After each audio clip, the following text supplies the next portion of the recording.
Bonjour à tous, on se retrouve du coup cette semaine pour cette nouvelle vidéo. Donc cette semaine un peu une vidéo hors travail, mais on va plus parler de l'exploitation en général, où je veux un peu, ça pourrait être un peu une vidéo symbole de la chaîne. C'est un peu ce qui m'avait donné l'idée de faire la chaîne YouTube en fait. On va parler un peu de l'harmonisation des trois activités de l'exploitation. Donc la production de lait, donc les vaches laitières, la production de céréales et la production d'électricité. Qu'est-ce que chaque activité apporte à l'autre, et pour voir comment, si la méta peut apporter un plus à l'exploitation, aux céréales, à l'élevage, voir si tout ça est compatible. Donc on va pas parler spécialement de la méta, mais on va parler des entrées dans la méta et des sorties. Qu'est-ce qu'on en tire, les conséquences que ça peut avoir aussi. Je vais essayer de vous parler un peu de tout ça. Voilà. Donc là, on va commencer par les entrées. Donc les entrées, on va prendre du coup donc les vaches laitières, elles qui nous produisent le fumier. Donc le fumier qu'on va mettre dans la méta. Donc le fumier, en fait, il est sorti toutes les semaines. Il est stocké dans la fumière qui est là. Tous les lundis matins, on sort le fumier pour le stocker en fumière, pour ensuite, au fil de la semaine, tous les matins, alimenter la méta. Alors pourquoi on le fait toutes les semaines, et vous pourriez vous dire pourquoi tu ne le fais pas une fois par mois? La première raison, même avant la méta, on sortait tout le temps le fumier toutes les semaines, parce qu'en fait en air paillé, on a une accumulation de litière qui fait que après on peut avoir des bactéries et les vaches vont être moins propres et la qualité du lait va se dégrader.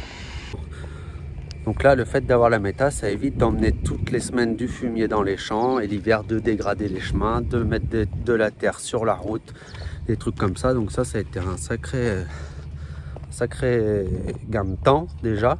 Et un avantage, c'est de pas dégrader tout ça, et puis pas d'avoir un tas de fumier qui est dans le bout d'un champ, qui jute, ou ça pisse sur le chemin. Enfin, voilà, des choses comme ça. Donc voilà pourquoi on sort le fumier toutes les semaines. Et de plus, pour la méta, plus la matière est fraîche, meilleur on produira du gaz. C'est-à-dire que du fumier qui va déjà être, par exemple, qui va rester 1 ou 2 mois dans la stabulation, il va déjà commencer à se dégrader, et on aura déjà perdu une partie du gaz en fait. Voilà. Donc voilà ce qu'on peut dire sur le fumier. Deuxièmement, le deuxième aliment principal, là on est là, c'est le seigle. Donc le seigle, il est implanté en couvert dérobé, cive. Vous l'appelez comme vous voulez, c'est la même chose. C'est à peu près les trois termes qui sont utilisés. Nous, souvent, on parlait de dérobé. Qu'est-ce qu'un dérobé? C'est-à-dire qu'on produit une culture entre deux cultures, si on va par là, principales. Là, on fait du seigle, en fait, entre un blé et un tournesol. On ramasse notre blé au mois de juillet. Là, fin septembre, on sème le seigle, qui va être en interculture. C'est-à-dire que lui, il va servir aussi à capter l'azote qui est resté dans le sol, que la culture précédente a laissé dans le sol. Donc il va permettre de capter cet azote-là. C'est tout à fait le but d'un couvert. Voilà. Après, donc soit le couvert, soit on pourrait à la fin de l'hiver le retourner au sol. Bon, nous, on a une partie des couverts qui retourne au sol, et il y a une autre partie des couverts, comme le seigle, que l'on ramasse en biomasse. On le ramasse généralement fin avril, début mai. Voilà, donc nous on l'encile. Par contre, pour produire plus de biomasse, on l'amende. On y rapporte du digesta qui contient de l'azote ammoniacal pour pouvoir augmenter la production de biomasse. Voilà. Donc après ce procédé là, vous pouvez vous dire oui, mais tu vas intensifier tes sols, à la fin tu produiras moins sur tes cultures principales. Voilà la réponse qu'on fait lorsqu'on nous dit ça, parce qu'on nous a souvent dit ça en fait. Nous, ce procédé-là, ça fait 25 ans que mon père est installé sur l'exploitation. Et en fait, ça fait 25 ans qu'on le fait pour les vaches laitières. On faisait blé, ensuite on se met un régras qu'on ramassait fin mars, et on sème un maïs. Tout ça, on faisait tout le temps ça sur les terres. Les terres, ça était tout le temps semé. Juste ce qu'il faut pour maintenir la production sur les terres, c'est apporter à manger à ton sol. Voilà. Nous, avant, on apportait tout le temps du fumier. On mettait 30 tonnes de fumier tous les ans. Et finalement, la production, elle n'a pas diminué. Voilà, il faut juste apporter à son sol parce qu'on exportait tout. On exporte là pour les vaches, quand on fait blé, régras, maïs, tu exportes le régras, tu exportes la paille de blé parce qu'on avait besoin de paille et tu exportes la plante entière de maïs. Voilà. Mais le seul truc, j'espère qu'il n'y a pas trop de vent. Le seul truc, c'est que en fait, voilà, il faut apporter à manger à son sol. Et aujourd'hui, nous, dans des sols de Groix, là, où on fait ça depuis 20 ans, on a des taux de matière organique qui sont à 4, 4,5, donc c'est relativement bien en fait. Voilà. Donc voilà un peu les entrées en fait à l'intérieur de la méta, comment on procède et du coup comment un peu notre système d'exploitation. Donc les vaches apportent le fumier à la méta et les champs apportent les couverts. Une partie des champs, pas tous les champs, et une partie des champs apporte les couverts à la méta pour compléter la ration. Voilà, mais il faut savoir que nous, par contre, dans la ration, il nous faut qu'on ait 60% d'effluents d'élevage. Pourquoi? Pour pouvoir obtenir le prix de rachat à son maximum. Si notre ration annuelle, contient 60% d'effluents d'élevage, et ben en fait, le prix de rachat d'électricité, il sera à son maximum. C'est-à-dire qu'on a une prime de 7 centimes du kilowattheure en plus. Alors là, si on parle des sorties de la méta, je ne vais pas vous parler du processus, ça sera peut-être dans une autre vidéo. Je pourrais vous faire comment le gaz il se produit à l'intérieur du méthaniseur. Mais un coup qu'on a digéré toute notre matière, donc la matière passe dans le séparateur de phase, on récupère la phase solide. Et là, dans cette deuxième fosse, la phase liquide. Donc la phase liquide, elle contient une partie d'azote ammoniacal, c'est-à-dire qu'elle va être tout de suite disponible pour la plante. Voilà. Et dedans, il y aura aussi il y aura toujours de la matière organique. Donc oui, il y en aura moins que si on apportait du fumier. Mais comme on va en apporter plus, et on en apporte sur plus d'hectares que quand on avait du fumier, la balance finalement, elle sera positive à la fin. Et de plus, le fait que l'avantage d'avoir par exemple, nous, du digesta par rapport à du fumier, c'est qu'on peut plus facilement le valoriser. C'est-à-dire qu'en fait, on a un produit qui est homogène et uniforme. On a toujours le même produit. Quand tu épands du fumier, ton fumier, c'est jamais le même parce qu'il n'a jamais été sorti à la même date. Soit il a été sorti quand tu vas l'épandre il y a 1 mois, ou il y a 6 mois, ou il y a 3 mois. Donc, c'est pas le même fumier parce qu'il s'est dégradé. Donc, c'est très difficile à prendre en compte quand tu vas faire le prévisionnel d'apport d'azote sur ta parcelle, puisqu'on ne sait pas réellement ce qu'on va apporter. C'est très compliqué en fumier. L'avantage, nous, du digesta, c'est qu'il est stocké là, dans cette cuve, et derrière moi, là, il y a des mélangeurs. Donc le produit, avant d'épandre, on le mélange pendant 2 jours, comme ça on est sûr d'avoir un produit uniforme, avec le même taux d'azote. On le fait analyser à chaque fois qu'on épand, comme ça, on sait ce qu'on apporte en engrais. L'année dernière, sur l'exploitation, nous, on a gagné, ça nous a évité l'achat de 20 000 € d'engrais. C'est-à-dire qu'on a épandu 100 hectares. On a épandu 100 hectares de céréales d'hiver à 50 unités. Après, on a épandu 20 hectares pour du maïs sur des régras à 30 mètres cubes. Donc à 90 unités d'azote ammoniacal, je parle, parce qu'on est à 3 d'azote ammoniacal et on est à 4,5 en azote total. Et ensuite, on a aussi épandu là cette année, du coup sur 60 hectares, on avait mis 15 mètres cubes pour faire lever les colzas. Donc ça nous a fait gagner environ 100 litres d'azote liquide à l'hectare. Parce que je pense que si on n'avait pas eu ça, on aurait mis 100 litres d'azote liquide à l'hectare, donc autour de 30-40 unités pour booster les colzas au départ, pour qu'ils soient forts et qu'ils prennent vraiment de l'emprise, ce qui fait qu'ils vont être plus résistants aux attaques d'insectes. Voilà. Donc voilà un peu sur le digesta. Et là après, du coup, on a la phase solide. Donc là, c'est pas un bon exemple parce qu'on vient tout juste d'épandre. Donc ça, on l'apporte généralement soit avant de semer des couverts, ou là on en a mis un peu avant du blé parce qu'il faut qu'on ait de la fumière. Et ça, cette partie-là du digesta solide, elle va se décomposer plus dans le temps. C'est-à-dire que si on va par là en azote ammoniacal disponible tout de suite pour la plante, on n'est à même pas 1 unité. Par contre, en azote organique total, on est à 4,5. C'est-à-dire qu'il faut que la matière, elle se redégrade encore dans le sol pour que l'azote puisse se libérer de cette matière-là. Voilà. Donc voilà un peu pour le digesta. Donc on a fait les entrées, le digesta, et maintenant on va aller parler de la chaleur.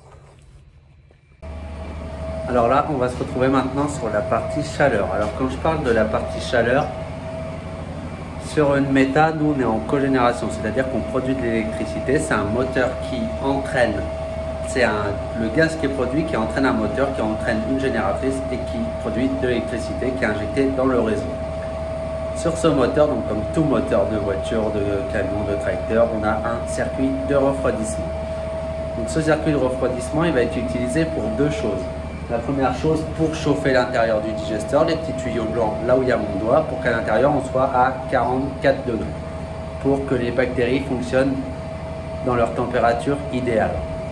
Ensuite, on utilise l'autre partie, parce qu'on n'utilise pas toute la chaleur, et après on utilise donc le reste de la chaleur qui va partir dans ce tuyau-là, le gros tuyau noir là. Et en fait, ce tuyau-là, on va aller voir, on va le retrouver à différents endroits dans l'exploitation. Donc là, premier endroit, je vais y aller, on va se retrouver, j'y vais et on se reprend là-bas. Bon alors là, le tuyau qu'on vient de voir, on le retrouve une arrivée ici, avec des tuyaux qui repartent à l'intérieur, là, dans le radiateur d'un gros ventilo. Donc là-dedans, on a plein de serpentins, où c'est un liquide chaud qui passe dedans. Et le ventilo, il aspire de l'air, et comme les tuyaux sont très chauds, ça chauffe l'air. Et l'air est ensuite expédié dans le bâtiment avec des grilles de ventilation. Et du coup, ça va souffler de l'air chaud. Et ce séchage va nous servir à plusieurs choses. Donc, on va dans le bâtiment. Donc là, on est dans le bâtiment. Donc derrière, il y a là où on était, là où il y a le ventilo. Donc là, on est en train de sécher du tournesol. On a commencé à moissonner les tournesols qu'on avait semés derrière les seigles. Donc ceux-là, là il est à 13 là d'humidité. Donc on le sèche pendant une nuit, une journée quasiment. Puis demain, ça sera sec. Là, dans une case, on met 2 bennes de 3 essieux. Voilà. Donc, du coup, le séchage, il va nous servir, il va nous faire gagner sur 2 tableaux. Premier tableau, le séchage du maïs grain. Cette année, on a séché 300 tonnes de maïs. Cette semaine, on a reçu les tableaux des frais de séchage de notre COP. Donc, on a pu voir ce qu'on a pu gagner. Donc, en gros, on a gagné 20 € de la tonne en frais de séchage. C'est-à-dire que sur 300 tonnes, on a gagné 20 €. Donc, 3 fois 2, 6. On a gagné 6 000 € de frais de séchage. Donc, ça, c'est vraiment du plus que la méta apporte sur la partie céréales. Là, le tournesol, on va pas le compter parce que si j'avais pas de seigle, mon tournesol, je l'aurais semé plus tôt et je l'aurais ramassé sec. Faut pas non plus raconter n'importe quoi. On peut pas dire qu'on va gagner ça alors que si on le... Parce que le fait d'avoir ramassé le seigle début mai nous a fait quand même semer notre tournesol plus tard du fait qu'on le ramasse plus humide. Sinon, on l'aurait ramassé sec et on n'aurait pas eu de frais de séchage. Mais bon, voilà, ça nous permet quand même de pouvoir sécher notre tournesol et de ne pas avoir de frais de séchage. Sachant que cette année, je trouve que ça a pas mal augmenté par rapport aux années d'avant. Donc là, voilà, donc 6 000 € sur la partie maïs. Partie engrais, comme je vous disais tout à l'heure, quasiment 20 000 €. Donc ça fait quand même ça, plus ça commence à faire un petit peu de sous quand même. Et là, une partie qu'on n'avait pas spécialement comptée, mais que là on se rend compte, c'est le séchage de luzerne. La luzerne, on la met sur les grilles à côté, on la fauche, on la laisse sécher une journée, on la ramasse le jour d'après sans la brasser, c'est-à-dire qu'elle a un maximum de feuilles, on va la ramasser à l'autochargeuse et on va la faire sécher sur les grilles. Comme ça, elle ne va pas sécher au champ, elle ne va pas sécher au soleil. C'est-à-dire qu'elle va garder toute son appétence et toute sa couleur. Et les vaches, honnêtement, elles adorent ça. Avant, on le faisait en foin. Mais bon, le foin, tu brasses ta luzerne. Tout de suite, tu perds de la feuille. Ça sèche avec la lumière du soleil. Donc, tu perds de la couleur. Et là, on voit vraiment à l'auge que les vaches, elles mangent toute la luzerne. Avant, elles avaient tendance à en laisser. Et du coup, on a vraiment de la luzerne là. Je ne sais pas si vous avez pas avec toutes les feuilles. Et ça, sur la ration, c'est-à-dire qu'avant, on donnait... Aujourd'hui, on met 2 kg de luzerne comme ça par vache, 2 kg. Et du coup, on a réussi à diminuer de 500 grammes de tourteaux de soja par vache. Alors si on fait le calcul, 500 grammes de tourteaux de soja par vache fois 75 vaches, ça doit faire 37, j'ai dû faire le calcul avant, je ne vais pas le faire de tête, ça fait 37 kilos de soja par jour. Et si vous multipliez 37 kilos de soja par jour fois 365 jours, on est autour de 13 tonnes, de 13-14 tonnes de soja gagnées à l'année grâce au fait qu'on sèche la luzerne. Donc, si on prend 13 tonnes, vous multipliez, aujourd'hui le cours du soja, je crois qu'on est autour des 500 € tonnes, vous multipliez 13 tonnes par 500, ça fait autour de 6-7 000 € de soja, de tourteaux de soja en moins achetés sur la partie laitière. Donc c'est pas rien non plus. C'est toujours ça de gagner, ça fait du tourteau de soja en moins acheté. Et l'objectif l'année prochaine, on a ressemé plus de luzerne, ça va être de monter à 3,5-4 kg de luzerne pour essayer de gagner 1 kg de soja par vache par jour. Donc c'est l'objectif. Est-ce qu'on va y arriver, est-ce qu'on ne va pas y arriver? Aujourd'hui les 500 grammes, ça c'est sûr, on y arrive et c'est vérifié à l'auge. Donc voilà, un peu ce que le séchage nous apporte sur la partie céréales, sur la partie vache laitière.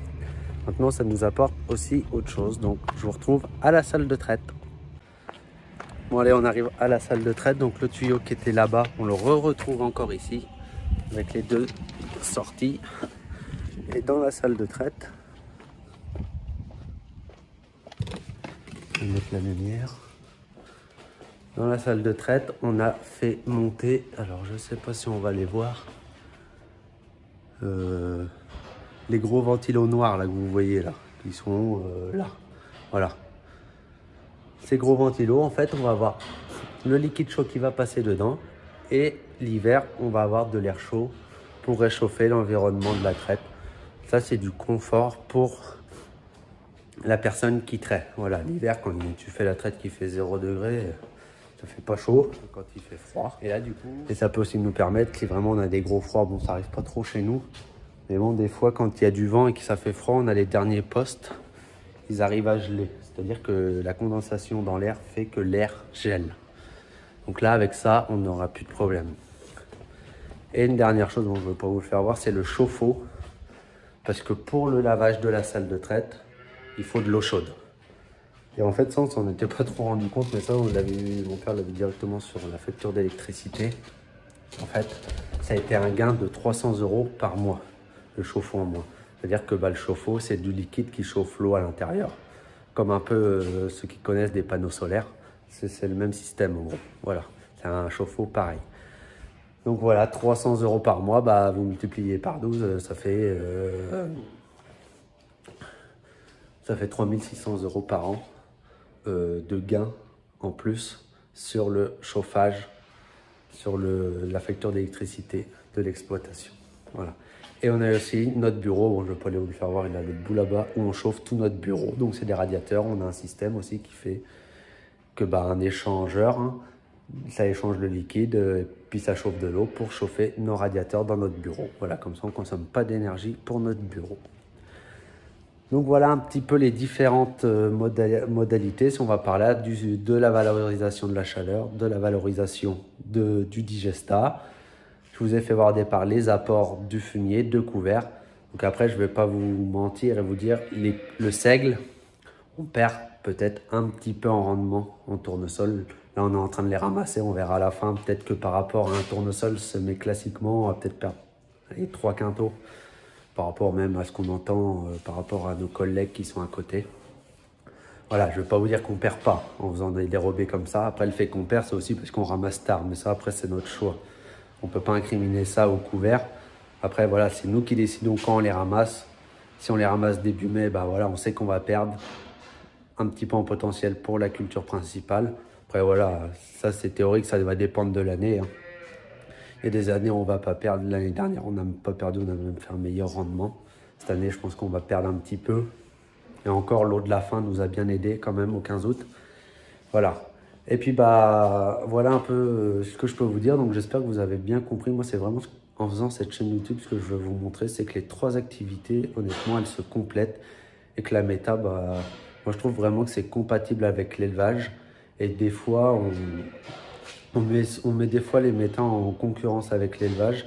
Moi, des fois, je trouve vraiment que c'est dommage parce que je trouve que les deux peuvent vraiment fonctionner ensemble. Après, voilà, peut-être que vous avez des exemples qui fait que bah, des fois, les méta sur des intrants, elles ont été en concurrence avec l'élevage. Peut-être que c'est arrivé. Moi, je n'ai jamais, autour de chez nous, c'est pas spécialement arrivé. Peut-être que vous avez eu des cas, mais ça se peut aussi. Hein, je ne veux pas vous dire le contraire. Mais ce que je veux vous faire voir, voilà, c'est vraiment ce que je veux vous faire voir, que bah, nous, s'il y a une méta, et du vent, c'est peut-être la méta qui va faire que l'élevage va se maintenir sur l'exploitation. Parce que bah, voilà, ça apporte quand même une plus-value. L'élevage, pendant un temps, c'était quand même très très compliqué. Ça l'est encore, hein. De toute façon, ça l'est encore.